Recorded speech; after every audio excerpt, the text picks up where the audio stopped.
चलिए खबरें आपको विस्तार से दिखाते हैं। किसान संगठन और केंद्र सरकार के बीच मैराथन बैठक बेनतीजा रही। करीब 7.5 घंटे तक चली बैठक के बाद वार्ता का अगला चरण अब 5 दिसंबर को तय होना फाइनल हुआ है। बैठक में सरकार की ओर से किसानों से खुलकर बात की गई और उन्हें एमएसपी समेत हर तरह की चिंताओं को दूर करने का भरोसा सरकार की तरफ से दिलाया गया।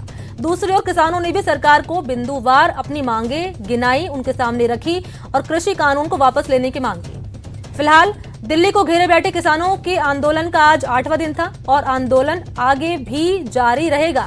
वहीं सरकार किसानों को लिखित में एमएसपी जारी रहने, कॉन्ट्रैक्ट फार्मिंग कानून में कॉर्पोरेट किसान के बीच विवाद होने पर एसडीएम और सिविल कोर्ट का विकल्प देने पर विचार कर सकती है।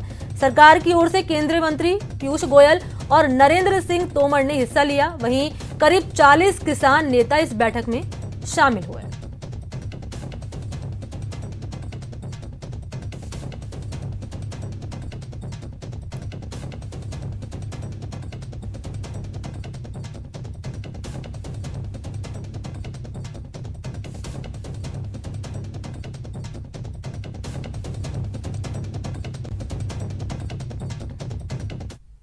आज बैठक का चौथा चरण समाप्त हुआ है और परसों दोपहर में 2 बजे दोबारा से यूनियन के साथ सरकार की बातचीत होगी और किसी अंतिम निर्णय पर हम लोग पहुंचेंगे। मुझे लगता है आज बहुत अच्छे वातावरण में चर्चा हुई है और किसानों ने बहुत ठीक से अपने विषयों को रखा है। सरकार के पक्ष को किसान यूनियन ने पूरे संयम के साथ सुना है और उसके बाद जो बिंदु निकले हैं उन बिंदुओं पर हम सब लोगों की लगभग सहमति बनी है कि इन पर सरकार विचार करेगी। तो परसों बैठेंगे तो इस बात को और आगे बढ़ाएंगे। आंदोलन के मामले में अभी कोई बात उन्होंने नहीं की है, लेकिन मैं आपके माध्यम से किसान नेताओं से भी किसानों से भी अनुरोध करना चाहता हूं कि सर्दी का सीजन है, सरकार बातचीत कर ही रही है और लगातार सरकार वार्ता में है, तो निश्चित रूप से वार्ता में जो मुद्दे आएंगे वो समाधान तक पहुंचेंगे। इसलिए आंदोलन समाप्त करें तो उनके लिए भी अच्छा है और आंदोलन के कारण दिल्ली के निवासियों को भी जो तकलीफ हो रही है उससे दिल्ली के नागरिकों को निजात मिलेगी। हमारा फैसला ये है कि तीनों कानून जब तक पूरी तरह से रद्द नहीं होते और एमएसपी की गारंटी का कानून नहीं बनाया जाता तब तक हम अपना आंदोलन जारी रखेंगे। चल मीटिंग ਚੱਲੀ ਹੈ, ਸਰਕਾਰ ਤਿਲ ਭਰ ਪਿੱਛੇ ਹਟੀ ਹੈ। ਸਰਕਾਰ ਪਹਿਲਾਂ ਜਮਾ ਗੱਲ ਸੁਣਨ ਨੂੰ ਤਿਆਰ ਸੀ, ਹੁਣ ਕਹਿੰਦੀ ਵੀ ਸੋਧ ਕਰ ਲਈਏ। ਅਸੀਂ ਦਿੱਤਾ ਜਵਾਬ ਸਾਰੇ ਲੀਡਰਾਂ ਨੇ ਵੀ ਇਹਨਾਂ ਨੂੰ ਖਤਮ ਕਰੋ ਕਾਨੂੰਨਾਂ ਨੂੰ, ਪਰ ਸਰਕਾਰ ਦਾ ਪੱਖ ਕਾਰਪੋਰੇਟਰ ਘਰਾਣੇ ਵਾਲਾ ਮੋਦੀ ਦਾ, ਖਾਸ ਕਰਕੇ ਮੋਦੀ ਦਾ, ਉਹਨਾਂ ਦੀ ਗੱਲ ਸੁਣਦਾ, किसानों मजदूरों की गल सुनने ਨੂੰ हजे वो तैयार नहीं। मैं समझता हूं कि सरकार भी इसको लेकर के अब गंभीर है। जिस तरह से मैराथन बैठकें चल रही हैं किसान प्रतिनिधियों के साथ, तो 5 को फिर बुलाते हैं, हम तो जाते रहेंगे जैसा अभी हमारे राष्ट्राध्यक्ष जी ने कहा। एक तरफ दिल्ली तो वहीं मरुधरा में भी कृषि शहर शहर किसानों ने हल्ला बोला। कहीं प्रदर्शन किया तो कहीं किसानों ने चक्का जाम किया। कृषि कानूनों के खिलाफ संग्राम, कहीं प्रदर्शन तो कहीं चक्का जाम। शहर शहर किसानों का हल्ला बोल। किसान आंदोलन के समर्थन में आर पार की लड़ाई। जी हां, प्रदेश में शहर शहर किसानों ने कृषि कानूनों के खिलाफ हल्ला बोला। जयपुर, कोटा, अलवर, श्रीगंगानगर और बीकानेर में कहीं किसानों ने विरोध रैली निकाली तो कहीं चक्का जाम किया। जयपुर में किसानों ने कृषि कानूनों के खिलाफ प्रदर्शन किया। किसानों ने जयपुर दिल्ली नेशनल हाईवे 8 को जाम कर जमकर नारेबाजी की। इस दौरान मौके पर तैनात पुलिस से किसानों की झड़प भी हुई। उधर कोटा में भी बड़ी संख्या में किसानों ने प्रदर्शन किया।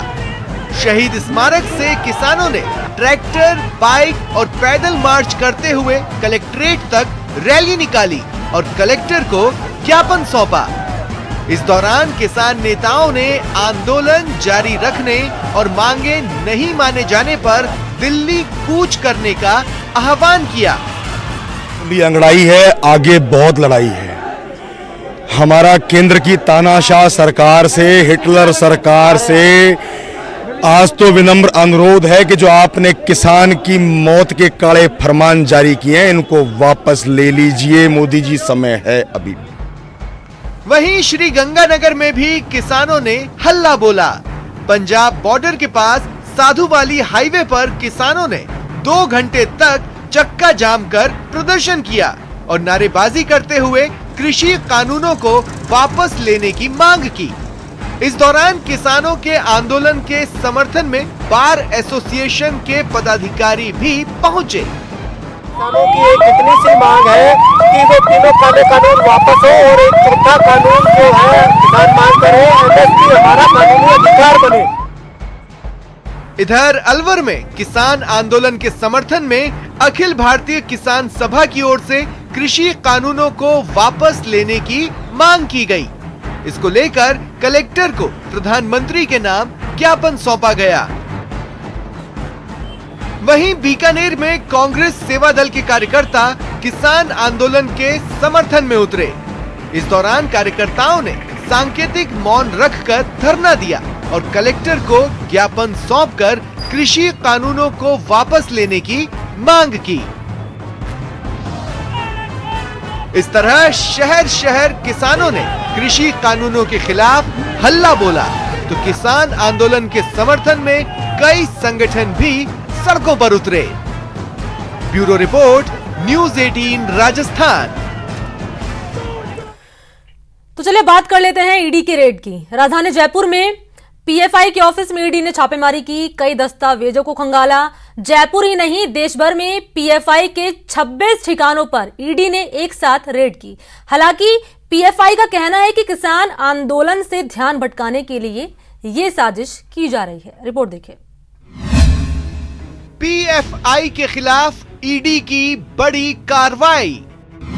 देश भर में पीएफआई के 26 ठिकानों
देश में जो किसान आंदोलन चल रहा है उस किसान आंदोलन से लोगों का ध्यान भटकाने के लिए और उसको डाइवर्ट करने के लिए ये एक साजिश है, एक घिनौनी हरकत है।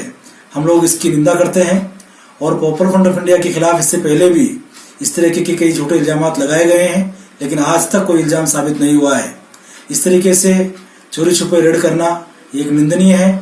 और दूसरा, ये पॉपुलर फ्रंट ऑफ इंडिया को दबाना चाहते हैं, उसकी जो इंसाफ की आवाज है, जो जन अधिकारों की जो लड़ाई है, उसको रोकना चाहते हैं।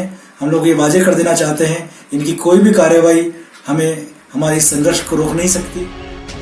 दरअसल पिछले दिनों हाथरस में दुष्कर्म पीड़ित की मौत के बाद बिगड़े माहौल में भी पीएफआई का हाथ बताया जा रहा है।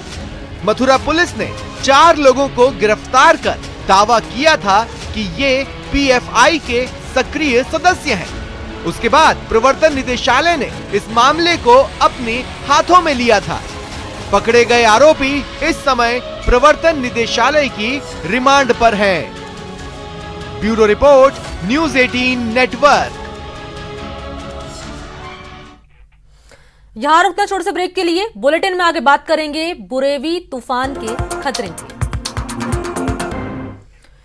तो चलिए ब्रेक के बाद अब बात कर लेते हैं बुरेवी तूफान के संकट की। कोरोना संकट के बीच केरल और तमिलनाडु पर तूफान बुरेवी का खतरा और मंडरा रहा है। तूफान के चलते दोनों राज्यों के अलावा लक्षद्वीप और पुडुचेरी में मौसम बदल गया है और लोगों को बारिश और तेज हवाओं के लिए अलर्ट किया गया है। केरल और तमिलनाडु में चक्रवाती तूफान बुरेवी का असर जोरों पर है। इसके 4 दिसंबर को तटों से गुजरने का अनुमान है। कई इलाकों में तेज बारिश और हवा का सामना लोगों को करना पड़ रहा है। मौसम विभाग के अलर्ट के मुताबिक राज्य सरकारों ने लोगों को 48 घंटे तक घरों में रहने की सलाह दी है। चक्रवाती तूफान बुरेवी बंगाल की खाड़ी से उठा। श्रीलंका के बाद अब खतरा केरल और तमिलनाडु पर है। 5 दिसंबर तक तेज बारिश और हवाओं से सामना। तिरुवनंतपुरम, कोल्लम, पत्तनमथिट्टा, कोट्टयम, अल्पुझा, इडुक्की और एर्नाकुलम पर ज्यादा असर है। लक्षद्वीप और पुडुचेरी में बारिश से मौसम बदला। दक्षिण तटीय आंध्र प्रदेश के कुछ हिस्सों पर भी इसका असर। मौसम विभाग के मुताबिक पश्चिम बंगाल की खाड़ी पर गहरे दबाव की वजह से तूफान बुरेवी मन्नार की खाड़ी और कन्याकुमारी के बीच बढ़ रहा है। इसे देखते हुए केरल और तमिलनाडु सरकार ने कई कदम उठाए हैं। 5 दिसंबर तक समुद्र में मछली पकड़ने पर प्रतिबंध। 2000 से ज्यादा राहत शिविर खोले गए। राहत और बचाव के लिए एनडीआरएफ की टीमें तैनात। प्रधानमंत्री नरेंद्र मोदी ने भी सीएम पिनराई विजयन से बात की और केंद्र से हर संभव मदद का भरोसा दिया है। इससे पहले बंगाल की खाड़ी में अम्फान, निसर्ग और निवार तूफान आ चुके हैं। Bureau report, news 18 network.